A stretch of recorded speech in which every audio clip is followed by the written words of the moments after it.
नमस्कार। स्वागत है आपका अपने YouTube चैनल माला एजुकेशन वर्ल्ड में। आज हम लोग बीएड फर्स्ट सेमेस्टर के प्रायोगिक परीक्षाओं के संदर्भ में बात करेंगे। जैसा कि यहाँ हम देख पा रहे हैं, EPC 1 अर्थात इन्हांसिंग प्रोफेशनल कॉम्पिटेंसीज 1 के अंतर्गत व्यक्तित्व, बुद्धि, समायोजन, रुचि, मानसिक थकान एवं अभिवृत्तियों में से किन्हीं दो मनोवैज्ञानिक परीक्षणों का प्रशासन एवं प्रतिवेदन प्रस्तुतिकरण। इसमें आपको किन्हीं दो मनोवैज्ञानिक परीक्षणों का प्रशासन एवं प्रतिवेदन प्रस्तुतिकरण करना है, जिसमें से मैंने बुद्धि का सामान्य परीक्षण का प्रशासन एवं प्रतिवेदन प्रस्तुतिकरण था, मैंने पहले ही इसको आपको बता दिया है। अगर आप चैनल पर नए हैं तो चैनल को सब्सक्राइब कर लें तथा प्लेलिस्ट में जाकर आप बुद्धि के परीक्षण का प्रशासन एवं प्रतिवेदन वहाँ देख सकते हैं। आज के इस वीडियो में हम व्यक्तित्व परीक्षण का प्रशासन एवं प्रतिवेदन प्रस्तुतिकरण देखेंगे कि कैसे पर्सनालिटी टेस्ट किया जाता है। व्यक्तित्व परीक्षण करने से पहले हमें व्यक्तित्व के अर्थ, परिभाषा एवं उसके प्रकारों को जानना होगा। जब हम उसके अर्थ, परिभाषा एवं प्रकार को हम जान लेंगे तो हम आसानी से किसी व्यक्ति का व्यक्तित्व परीक्षण कर सकते हैं। तो आइए देखते हैं और समझने का प्रयास करते हैं।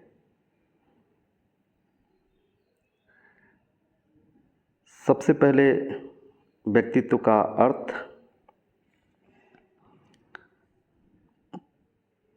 प्रत्येक व्यक्ति में कुछ विशेष गुण या विशेषताएं होती हैं जो दूसरे व्यक्ति में नहीं होती हैं। इन्हीं गुणों एवं विशेषताओं के कारण ही प्रत्येक व्यक्ति दूसरे से भिन्न होता है। इन्हीं गुणों एवं विशेषताओं के कारण ही प्रत्येक व्यक्ति दूसरों से भिन्न होता है। व्यक्ति के इन गुणों का संगठन ही व्यक्ति का व्यक्तित्व कहलाता है। अर्थात जो व्यक्ति के गुणों का संगठन है वही व्यक्ति का व्यक्तित्व कहलाता है। व्यक्तित्व का अंग्रेजी रूपांतरण पर्सनालिटी, जो लैटिन भाषा के पर्सोना शब्द से बना है। पर्सोना का अर्थ होता है बाह्य आवरण या मुखौटा, जिसको पहनकर या धारण कर कलाकार रूप बदलकर नाटक प्रस्तुत करते हैं। रोमन में विशेष गुण युक्त पात्र को ही पर्सोना कहा जाता था। इस दूसरे अर्थ को ही आधुनिक मनोविज्ञान के पर्सनालिटी में लिया गया है।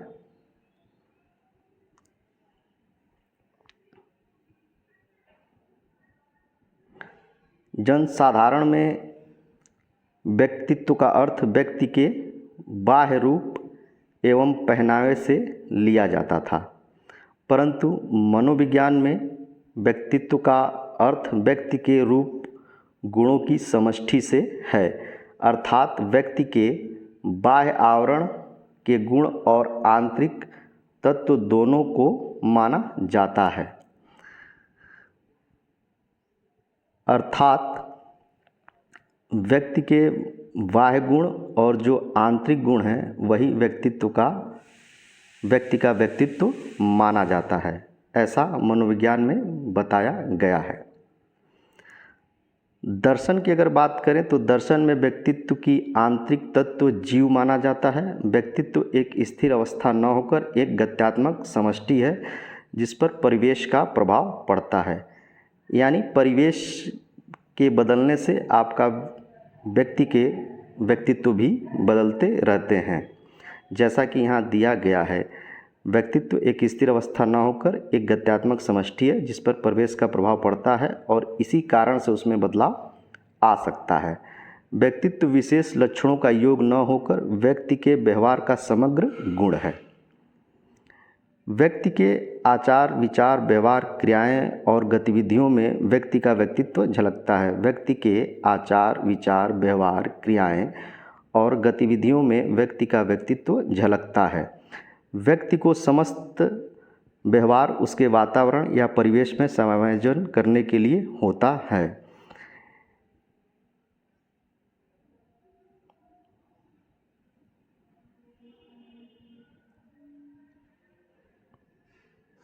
यहाँ व्यक्तित्व की कुछ परिभाषाएं दी गई हैं, जिसमें पहली परिभाषा वुडवर्थ व्यक्ति के व्यवहार के समस्त गुणों को व्यक्तित्व कहते हैं। गिलफोर्ड व्यक्तित्व गुणों का समन्वित रूप है। और सबसे महत्वपूर्ण परिभाषा आलपोर्ट की, व्यक्तित्व व्यक्ति के अंतर्गत उन मनोशारीरिक गुणों का गत्यात्मक संगठन है जो वातावरण में उसके अपूर्व समायोजन को निर्धारित करता है।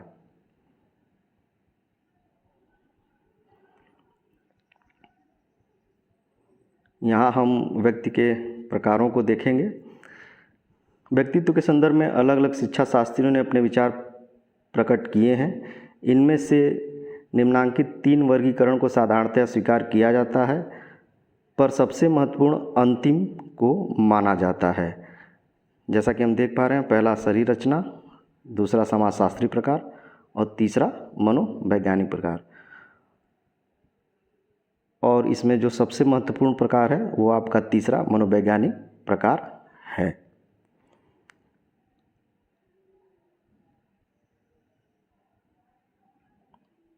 जो पहला प्रकार है आपका शरीर रचना प्रकार, इसे जर्मन विद्वान क्रेस्मर ने दिया है। दूसरा आपका समाजशास्त्री प्रकार है जिसे स्प्रेंजर ने दिया है। स्प्रेंजर ने अपनी पुस्तक टाइप्स ऑफ मैन में व्यक्ति के व्यक्तित्व के 6 प्रकार बताए हैं, जिसमें पहला है सैद्धांतिक, राजनैतिक, आर्थिक, धार्मिक, सामाजिक और कलात्मक।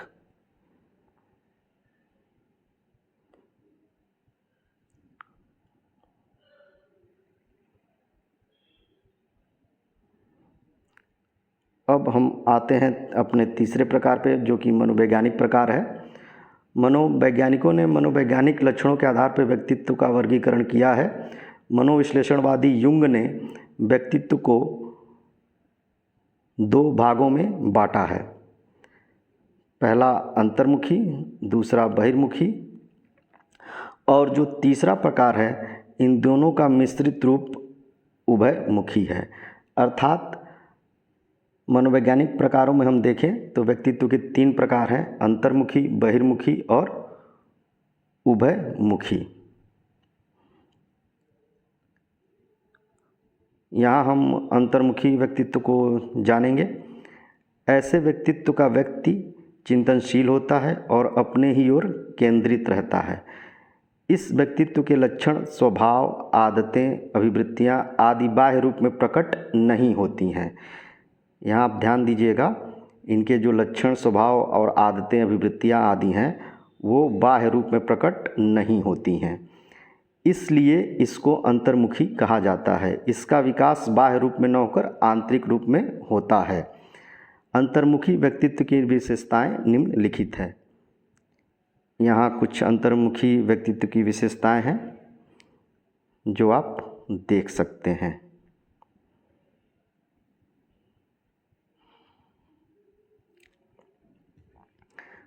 जैसे ये एकांकी होते हैं। ऐसे व्यक्तियों का बाह्य जगत की वस्तुओं से कम अनुराग होता है। वे कर्तव्यपरायण होते हैं तथा समय का सदैव ध्यान रखते हैं। वह व्यवहार कुशल नहीं होता तथा हंसी मजाक एवं व्यर्थ के छलों आदि में नहीं फंसता है। चिंताग्रस्त होते हैं तथा अपनी वस्तुओं एवं कष्टों के प्रति सजग होते हैं, इत्यादि तमाम प्रकार की इनकी विशेषताएं हैं जो कि आप यहाँ देख सकते हैं।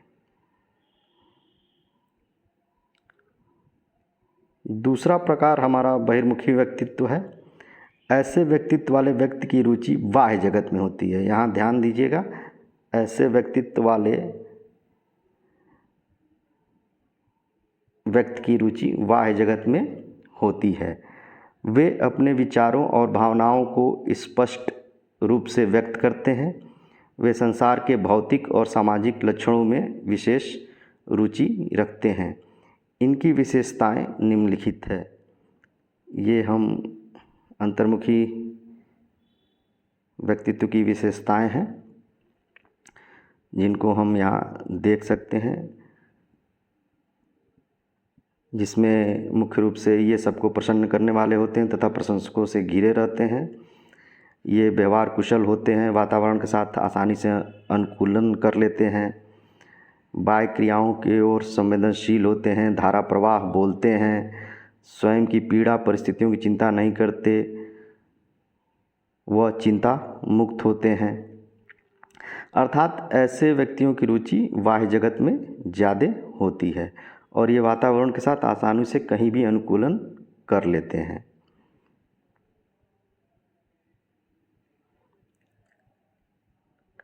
तीसरा प्रकार जो हमारा उभयमुखी व्यक्तित्व है, कुछ ऐसे भी व्यक्ति होते हैं जो दोनों का सम्मिश्रण होते हैं। कुछ ऐसे भी व्यक्ति होते हैं जो दोनों का सम्मिश्रण होते हैं। अर्थात जो उभयमुखी व्यक्तित्व होगा उसमें अंतर्मुखी और बहिर्मुखी व्यक्तित्व की विशेषताएं आपको देखने को मिलेंगी। जैसा कि यहाँ लिखा है, कुछ ऐसे भी व्यक्तित्व होते हैं जो दोनों का सम्मिश्रण होते हैं, अर्थात अंतर्मुखी और बहिर्मुखी। उन्हें ही उभयमुखी या विकासोन्मुखी कहते हैं। इस प्रकार अलग अलग व्यक्तियों के अलग अलग गुण होने के कारण उनके दृष्टिकोण में अंतर पाया जाता है। इनके दृष्टिकोणों का अध्ययन कर हम इनके व्यक्तित्व के विभिन्न पक्षों में विकास करने का प्रयास कर सकते हैं तथा उचित मार्गदर्शन परिवार में माता पिता तथा विद्यालय में शिक्षक से ले सकते हैं।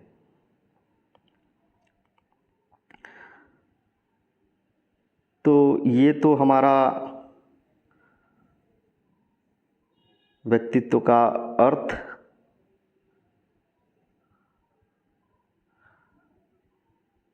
उसकी परिभाषाएं तथा व्यक्तित्व के प्रकार था, इसको हमने यहाँ देखा।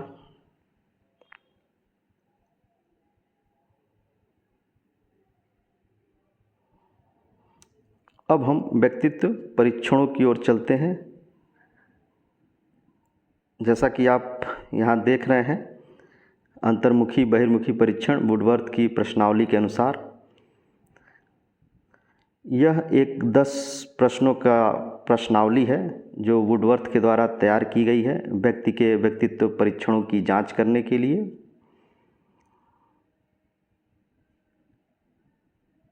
इसके निर्देशों को अगर हम पढ़ें तो इसमें दिया हुआ है, इस परीक्षण में कुल 10 प्रश्न हैं, 10 कथन हैं जो अन्य व्यक्तियों के साथ किए गए आपके व्यवहार के विषय में ज्ञान से संबंधित है। प्रत्येक वाक्य को ध्यानपूर्वक पढ़िए और सोचिए कि संबंधित कथन के बारे में आपके क्या विचार हैं। विचार निश्चित होने के पश्चात यदि कथन आप पर लागू होता है तो कथन के सम्मुख दिए गए वाक्य में एक में हाँ लिखें और यदि कथन आप पर लागू नहीं होता तो दिए गए वाक्य में 2 में नहीं लिखकर अपेक्षित सहयोग करें। तो ये आपके निर्देश दिए गए हैं और यहाँ हम 10 प्रश्नों के सेट देख सकते हैं।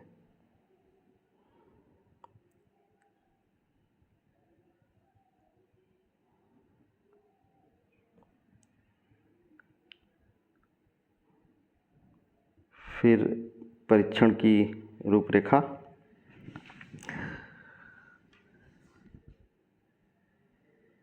परीक्षण की रूपरेखा के अंतर्गत वुडवर्थ द्वारा निर्मित यह प्रश्नावली, जिसमें कुल 10 प्रश्न होंगे, यह प्रश्नावली प्रत्येक बच्चे को दिया जाएगा तथा उनसे कहा गया कि वे इस प्रश्नावली सेट में दिए गए आवश्यक जानकारी जैसे नाम, उम्र, कक्षा, लिंग, दिनांक इत्यादि भर लें। जैसा कि आप इस प्रश्नावली सेट में देख पा रहे हैं, प्रयोज्य का नाम, आयु, कक्षा, लिंग, दिनांक एवं समय। इसके बाद उनसे कहा गया कि प्रश्नावली में दिए गए प्रश्नों को ध्यानपूर्वक पढ़ें और इसका जवाब हाँ या नहीं में दें। अगर कथन आप पर लागू होता है तो हाँ में जवाब दें, अगर कथन आप पर लागू नहीं होता है तो बॉक्स नंबर 2 में नहीं लिखकर उत्तर दें।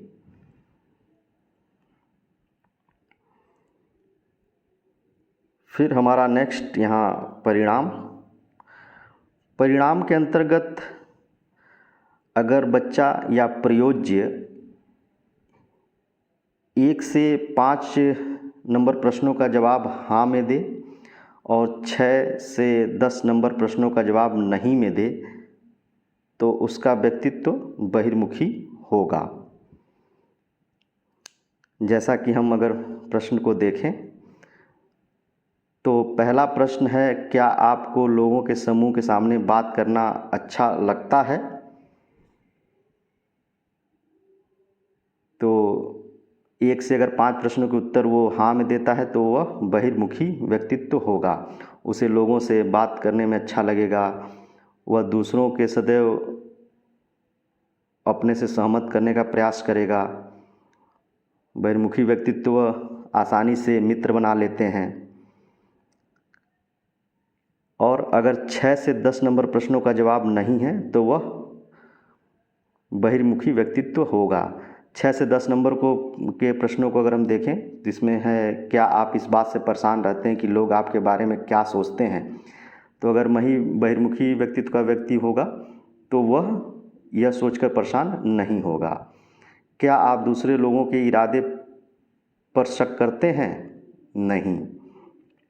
क्या आपके भावनाओं को ठेस लग जाती है? अगर वह बहिर्मुखी व्यक्तित्व का व्यक्ति है तो उसको उसके भावनाओं को ठेस नहीं लग सकती। इसी प्रकार अगर 1 से 5 नंबर प्रश्नों का जवाब नहीं और 6 से 10 नंबर के प्रश्नों का जवाब हाँ है तो वह व्यक्ति अंतर्मुखी है। अर्थात उसके भावनाओं को ठेस लग सकती है। अंतर्मुखी व्यक्ति के व्यक्तित्व को भावनाओं को ठेस लग सकती है और उसे लोगों के समूह के सामने बात करने से अच्छा नहीं लगता है। तो इस प्रकार के परिणाम हमारे सामने आ सकते हैं। और अगर 1 से 10 प्रश्नों का जवाब हाँ या नहीं दोनों में हो तो वह व्यक्ति का व्यक्तित्व उभयमुखी प्रकार का होगा। जैसा कि अगर इस प्रश्नावली में 10 प्रश्नों में कुछ प्रश्नों के जवाब वो हाँ या नहीं में देता है तो उसका जो व्यक्तित्व होगा वह उभयमुखी प्रकार का होगा। तो एक बार आप पुनः परिणामों को देखें। 1 से 5 नंबर प्रश्नों का जवाब हाँ और 6 से 10 नंबर प्रश्नों का जवाब नहीं होता है तो वह व्यक्ति बहिर्मुखी है।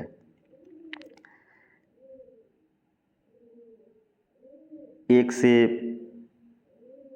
5 नंबर प्रश्नों का जवाब नहीं तथा 6 से 10 नंबर के प्रश्नों का जवाब हाँ होता है तो वह व्यक्ति अंतर्मुखी व्यक्तित्व का होगा। उसी प्रकार 1 से 10 प्रश्नों का जवाब हाँ या नहीं दोनों में हो तो वह व्यक्ति उभयमुखी प्रकार का होगा। तो कुछ इस प्रकार हम व्यक्ति के व्यक्तित्व का परीक्षण कर सकते हैं। उसके लिए वुडवर्थ ने यह 10 प्रश्नों की प्रश्नावली को तैयार किया है और इसको हम किसी प्रयोज्य को देकर उनसे हाँ नहीं में जवाब लेकर उसके व्यक्तित्व का हम परीक्षण कर सकते हैं। Thank you for watching.